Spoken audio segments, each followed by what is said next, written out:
Giro de Itália, eu ia falar Tour de France. Giro de Itália 2020, segunda e terceira etapa. São tantas competições nesse momento que eu vou começar a confundir. Eu vou falar que o Avancini assumiu a camisa rosa, que o Nibali ganhou a Copa do Mundo de mountain bike, que o Kipchoge comemorou a Liège-Bastogne-Liège antes da hora. Eu nem sei como que eu vou administrar tudo isso. Esse resumo é sobre... Tá claro, eu usava o óculos sempre, né? Mas o pessoal fica incomodado. Eu vou usar só um pouco, tá? Porque tá muito sol aqui, é o melhor lugar da casa, que tem luz. Daqui a pouco eu tiro. Liège-Bastogne-Liège, que é uma das provas monumentos do ciclismo. É a mais antiga. A prova foi definida no sprint final. Eram 5 ciclistas, mas principalmente 4 caras que a gente tá super acostumado a escutar, pelo menos das últimas 4 semanas para cá.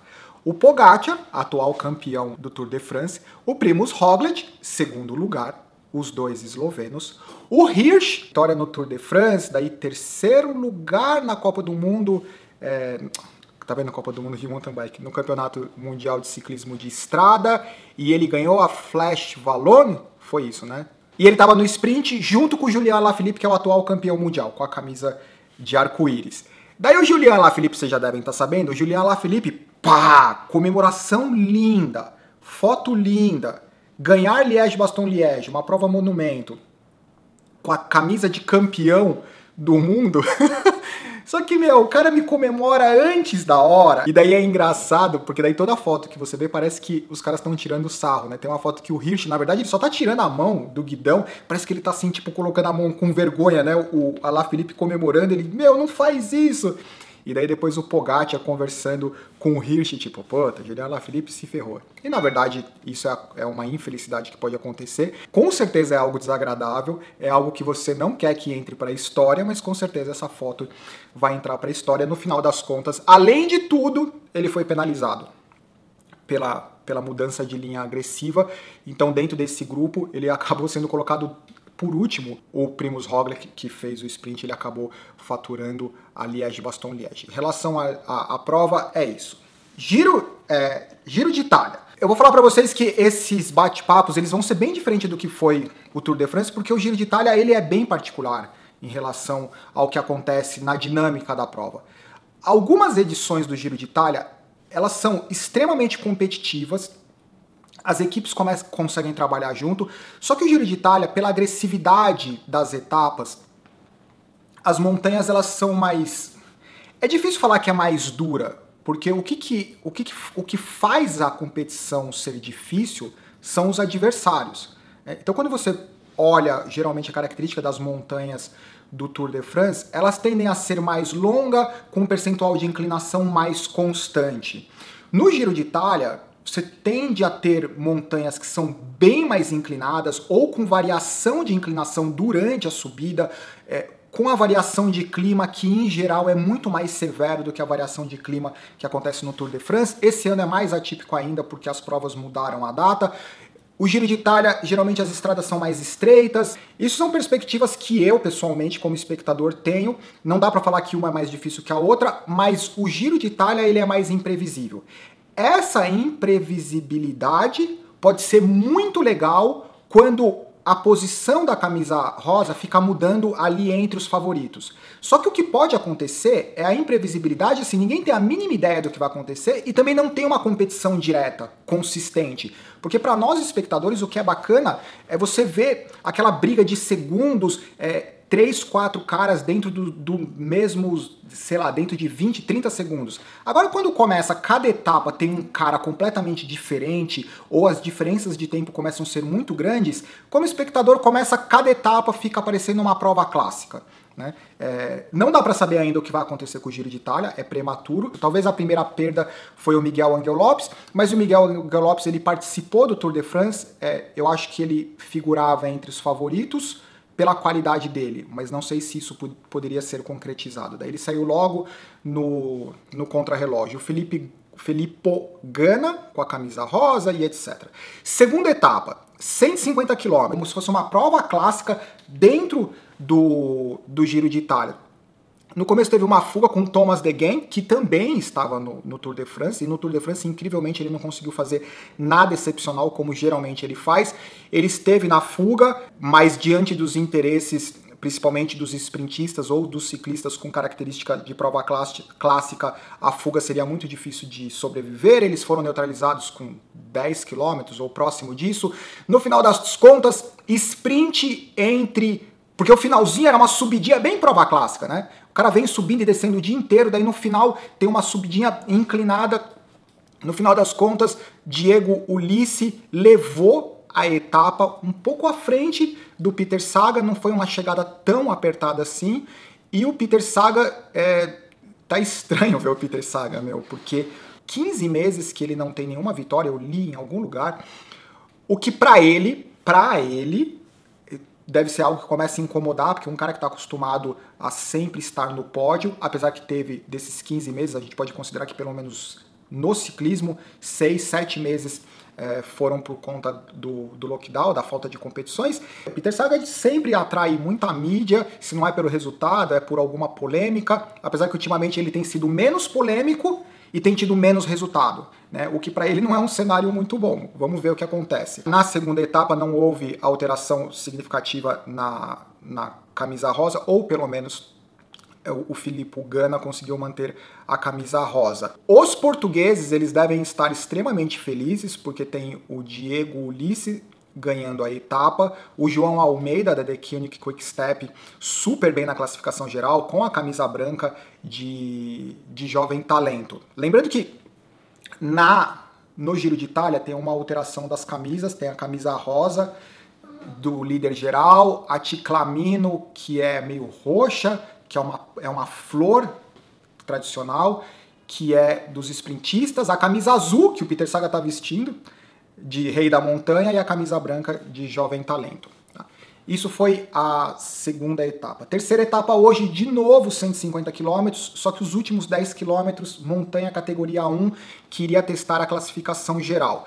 Logo no começo teve uma fuga, entre essa fuga não estava o Jonathan Caicedo, Caicedo eu acho, mas logo depois, alguns quilômetros depois, ele conseguiu fechar o gap e conseguiu ir para a fuga. Então, entre os caras que estavam ali na fuga, o Jonathan Caicedo, que é o campeão equatoriano, tinha ele que eu particularmente não conhecia. Quem eu conhecia ali, obviamente, era o Campenaerts, que ele apareceu como recordista mundial quando ele quebrou o recorde da hora, mas daquele momento onde ele ficou super evidente, ele não conseguiu concretizar muitos resultados, daí ele caiu no contrarrelógio, que é uma das especialidades dele, estava ele na fuga. Enquanto isso, o pelotão perdia caras ou acontecia algumas coisas interessantes não, né, infelizes, como a queda do Geraint Thomas, que era um dos favoritos. Ele teve uma ótima participação no Campeonato Mundial de Ciclismo no contrarrelógio individual. Ele, entre os favoritos, ele foi o que teve o melhor contrarrelógio individual na primeira etapa. Dava a impressão que ele estava super bem, mas ele teve uma queda. A partir do momento que ele teve a queda, ele conseguiu voltar para o pelotão. Parecia que ele estava bem até chegar um pouco antes, ou talvez no comecinho da última montanha, ele começou a sobrar e nisso, quem ficou para ajudá-lo foi o Filippo Ganna, com a camisa rosa, e além do Filippo Ganna, ainda mandaram um Rohan Dennis, que também é um ótimo cara do contrarrelógio, ele é o ex-campeão mundial de contrarrelógio, e os caras ficaram ali para ajudar o Geraint Thomas. Outro cara começou a perder tempo, que na minha opinião também teve um contrarrelógio surpreendente, foi o Simon Yates, a Scott Mitchelton.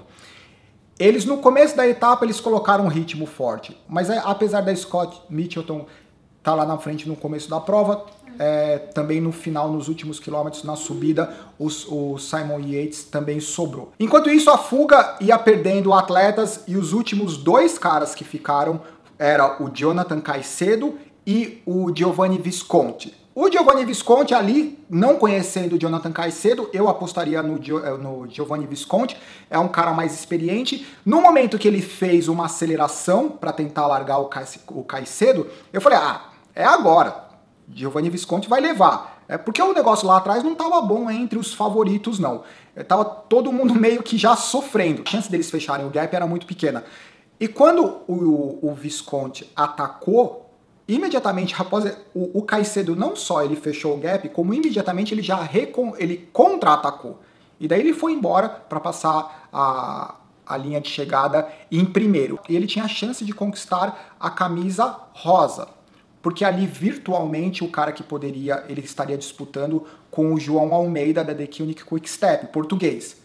João Almeida estava lá atrás e começou a ter a briga entre os grandes favoritos que ainda estão com chance da classificação geral. O Nibali, Rafael Majka, o Kruijswijk sofrendo bastante, o Castroviejo que ele foi pego pelos caras que estavam lutando pela classificação geral, porque quando o Geraint Thomas começou a sofrer, provavelmente a Ineos falou assim, meu, o Geraint Thomas já era, faz alguma coisa. O Castroviejo saiu do grupo dos líderes, mas ele foi reconectado porque a briga ali entre Fuglsang, Nibali, Rafael Majka, Pozzovivo, Kruijswijk estava intensa, mas só que todos tentaram fazer alguma movimentação, no final das contas nenhum deles conseguiu realmente fazer a diferença. Enquanto isso, o João Almeida ele perdia um pouquinho de tempo desses caras, mas no final o grupo ali chegou junto, que tem interesse pela classificação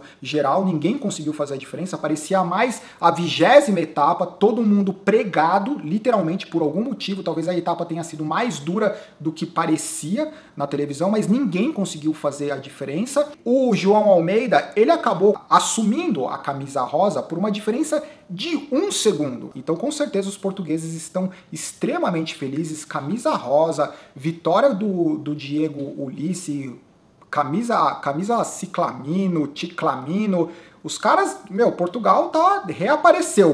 Aos portugueses, eu sei que tem o pessoal de Portugal que assiste o canal, assiste os bate-papos, por favor, coloca aí, porque vocês estão em festa com certeza, assim como os equatorianos também estão em festa pelo Jonathan Caicedo, que com certeza ali a briga pela camisa rosa já mudou completamente dos grandes favoritos para esse interesse da Education First em manter a camisa rosa, e o Jonathan Caicedo é cedo para dizer, mas pelo que parece ele tem qualidade para ficar brigando pela camisa rosa. Com certeza o João Almeida, a The Koenig Quick-Step vai fazer a mesma coisa, e tem os caras que são os grandes favoritos, ou talvez tenham mais um know-how de lidar com o Giro de Itália, especialmente Vincenzo Nibali, pela dificuldade das etapas. Eu acho que é isso, foi um bate-papo mais informal em relação ao Giro de Itália. Sintam-se à vontade em colocar os comentários, as críticas, e é isso. Abraço, uma temporada intensa.